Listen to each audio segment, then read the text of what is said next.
নানা ইস্যুতে বাংলাদেশ ভারত সম্পর্ক তলানিতে ঠেকেছে। বর্তমানে সীমান্ত নিয়ে চলছে উত্তেজনা, আর এই উত্তেজনার আগুনে বারবার ঘি ঢালছে ভারতীয় সীমান্তরক্ষী বাহিনী বিএসএফ। দু একদিন পরপরই সীমান্তে ছোটখাটো বিষয় নিয়েও উস্কানি দিচ্ছে তারা।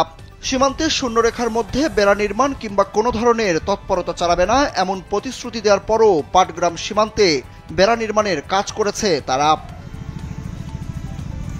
বিএসএফের এসব আগ্রাসন শক্ত হাতে দমন করছে বাংলাদেশ বর্ডার গার্ড বিজিবি। শূন্যরেখার মধ্যে বিএসএফের যে কোনো ধরনের তৎপরতার খবর পাওয়া মাত্রই সেখানে গিয়ে প্রতিবাদ জানাচ্ছে বাংলাদেশের এই সৈনিকরা। সীমান্তে ভারতের দাদাগিরি ঠেকাতে এর আগেও বার্তা দিয়েছে বিজিবি। এবার আরও একবার সীমান্তে লাগানো বিএসএফের সিসিটিভি ক্যামেরা নিয়ে কঠোর হয়েছে বিজিবি।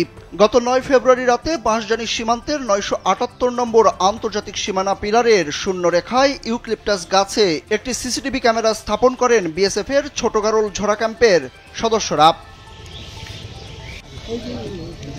সীমান্তের ওই এলাকায় একটি মসজিদ রয়েছে।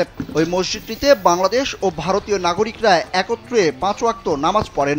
ফজরের নামাজ শেষে মসজিদ সংলগ্ন ইউক্লিপটাস গাছে সিসিটিভি ক্যামেরা দেখতে পেয়ে মুসল্লিরা দিয়াডাঙ্গা বিজিবি ক্যাম্পে খবর দেয়। পরে বিজিবির পক্ষ থেকে ভারতের কুচবিহার জেলার সাহেবগঞ্জ থানার ছোট গারলঝোড়া বিএসএফ ক্যাম্পকে সিসিটিভি ক্যামেরা সরিয়ে নিতে বলা হয়।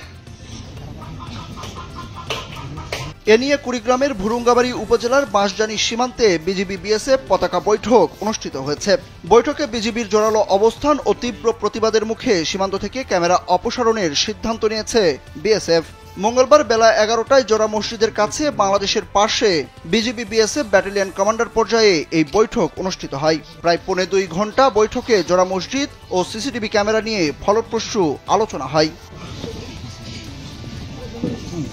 বৈঠকে বাংলাদেশের পক্ষে কুড়িগ্রাম ২২ বিজিবি ব্যাটালিয়নের অধিনায়ক লেফটেন্যান্ট কর্নেল মোহাম্মদ মাসুদুর রহমান এবং ভারতের পক্ষে গারলঝোড়া ক্যাম্পের বিএসএফ ১৬২ ব্যাটালিয়নের কমান্ডার শ্রী অনিল কুমার নেতৃত্ব দেন।